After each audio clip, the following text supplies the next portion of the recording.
The next presentation is from Kendra McQuilton and Paul Michaud.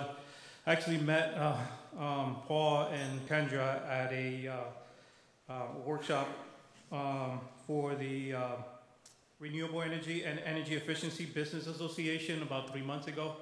And they were talking about, obviously, microgrids and how to apply them to waste treatment facilities. Sometimes we know that we can't do much of our work without electricity. And obviously, electricity cost is going up, and there is opportunities and monies actually out there for microgrid, and that's what Kendra and Paul are going to be talking. So I'm going to introduce Kendra and Paul. And Kendra is responsible for all high-level management, including setting, communicating the company's strategic direction from ECG Group, balancing resources, and ensuring the company's values are applied from top to bottom, making decisions related to human resources, legal, financial matters, and overseeing and delivering the company's performance. Prior to Ms. Quilton's role as CEO, she was the Director of Business Development for ECG. Since joining ECG in 2001, Kendra was identified as energy performance contracting potentially in over 100 municipal agencies, resulting in 100 projects totaling close to $1 billion. The implementation of these EPCs has saved and continues to save each state thousands of dollars of energy costs. Most recently, Kendra has led the ECG expansion into 2 services offering in response to emerging technologies.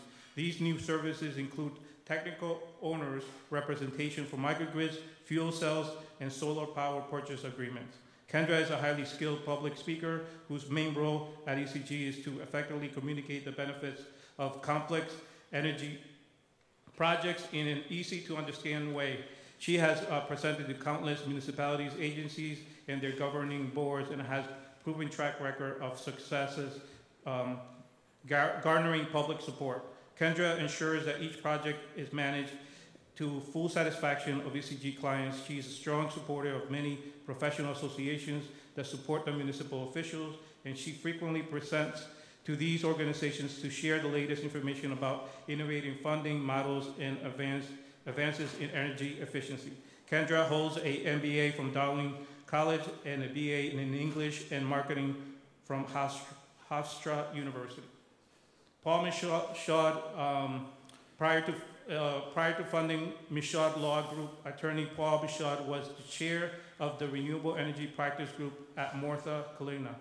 He has significant experience and expertise with all aspects of renewable energy projects, development, energy efficiency, and microgrids. Paul represents a diverse client base of state, regional, national, and international renewable energy companies, landowners, building owners, municipalities, lenders, and investment companies whose projects include solar systems, energy storage, wind farms, small hydro systems, fuel cells, combined heat and power systems, geothermal systems, and microgrids. Paul advises clients on all aspects of renewable energy, energy efficiency, and microgrid project transactions, from developing requests from proposals to reviewing, drafting, and negotiating large complex agreements and documentation associated with the development, financing, construction, and operation of renewable energy generation facilities from early stage development through construction and commercial operations, and renewable energy project acquisitions. He understands the importance of state and federal financial incentives for renewable energy and microgrid projects and actively counsels clients on these incentives. In addition to renewable energy generation, energy efficiency, and microgrid transactional work, Paul has active regulatory practice before the Connecticut Siting Council, Connecticut Department of Energy and Environmental Protection, and Connecticut Public Utility Regulatory Authority, where he regularly represents clients in regulatory matters, including the environmental siting and permitting of large grid-scale solar systems and renewable-related rulemaking and rate-related proceedings. Paul is the founder of and executive director and the board member of the Renewable Energy and Energy Efficiency Business Association, Inc., REBA, where he is also a registered lobbyist. Okay. Kendra and Paul.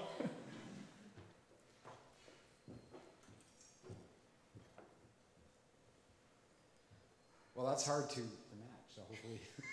So, anyway, I'm here with Kendra. My name is Paul Michaud, and we're here to talk about microgrids. And we're mainly not only what a microgrid is, but, and probably even more important, how do you make that happen for your facility?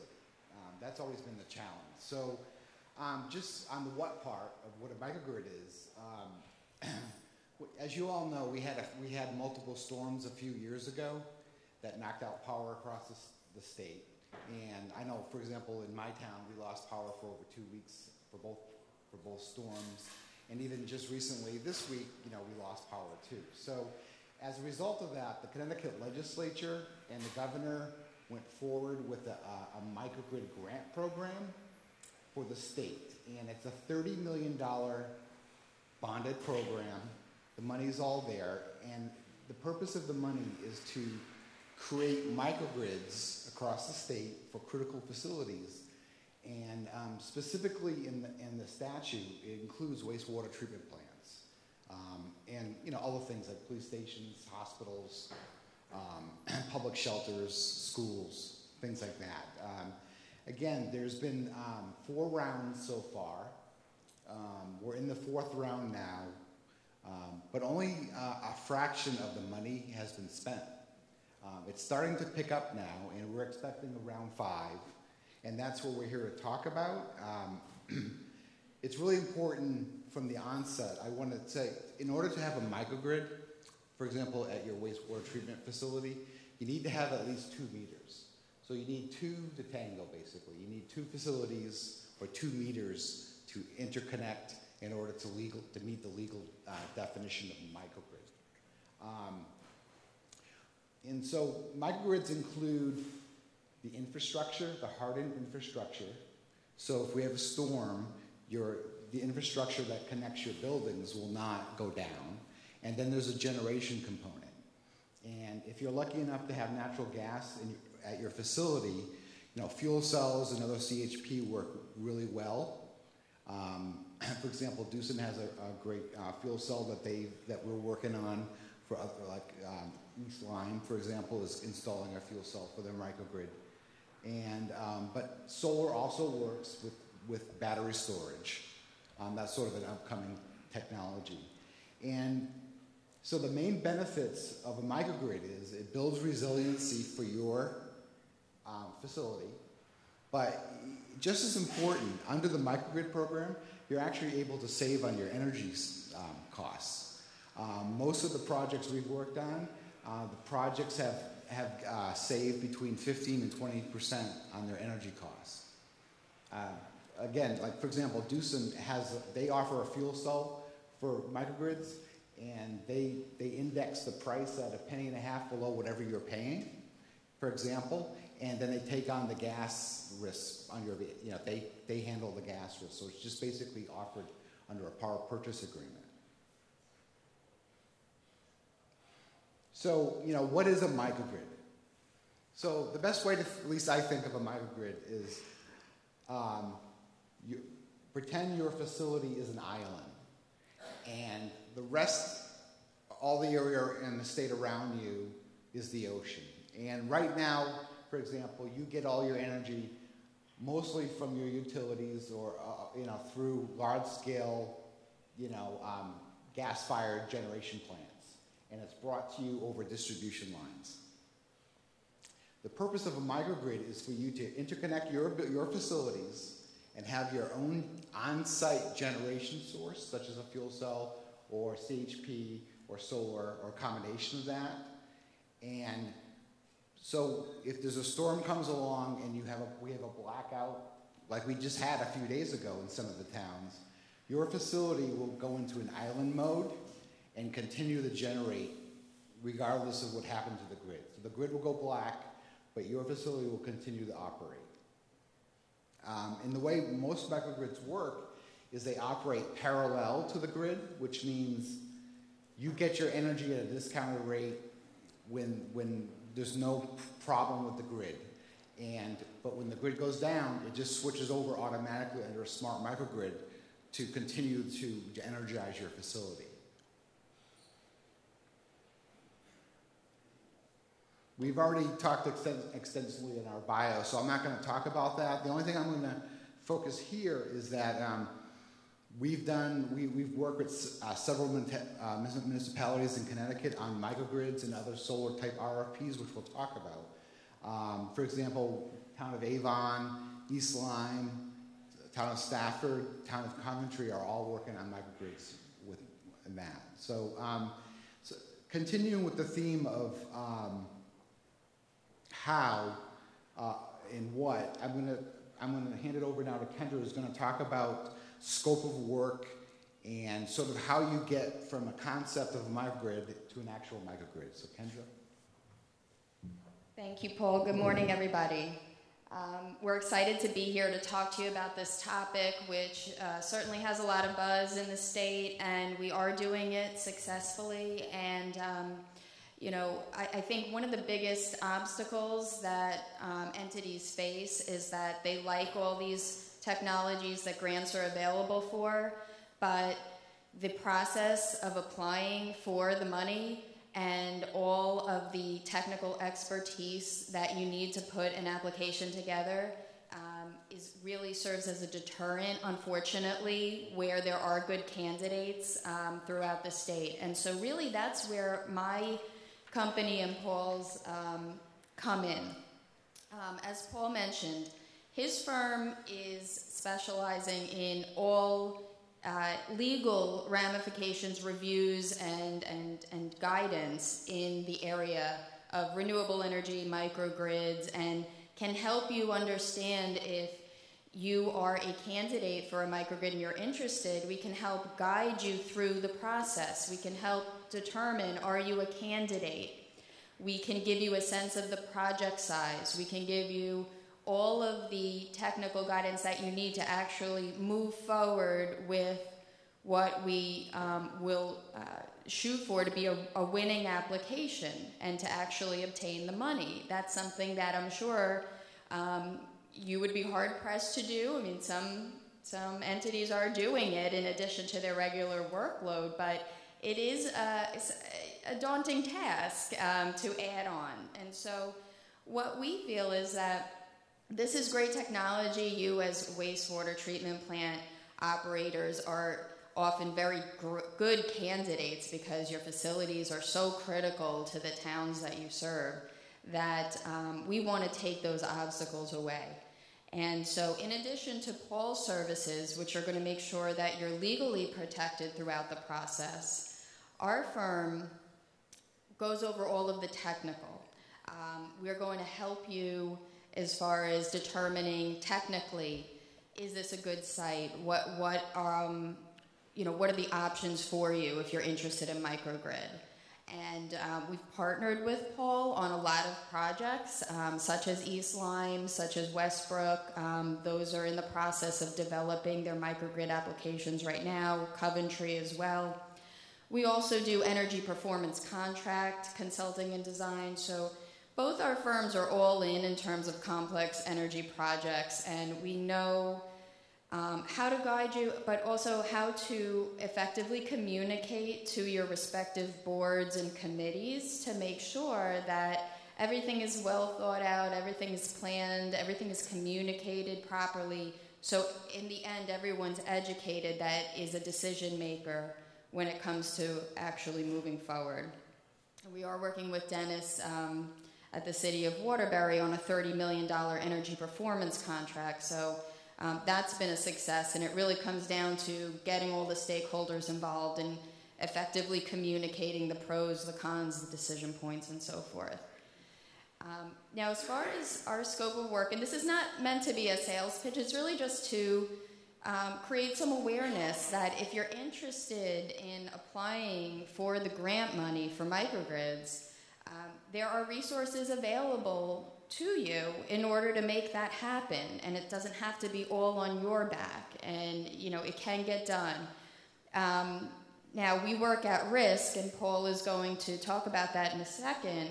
so that, you know, we can quickly engage with you to start the process without you having to worry about coming up with a lot of money to pay us, because that's also been an obstacle for a lot of entities that want to go for it, but they don't have the money in order to do the application.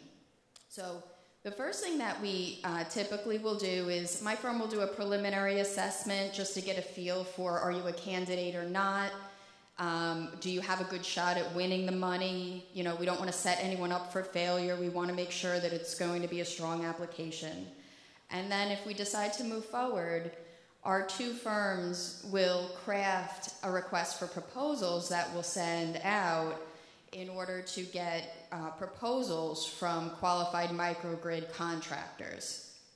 And once those proposals come in, we're going to legally and technically review them so that you have a good understanding of the value and the economics of each proposal, so you can make informed decisions. And we can go to your respective boards and present projects that have already been scrutinized and vetted, and we can stand up to any community and say, okay, we went through all of this with a fine-tooth comb, and we understand that this is a responsible project for your town or your city.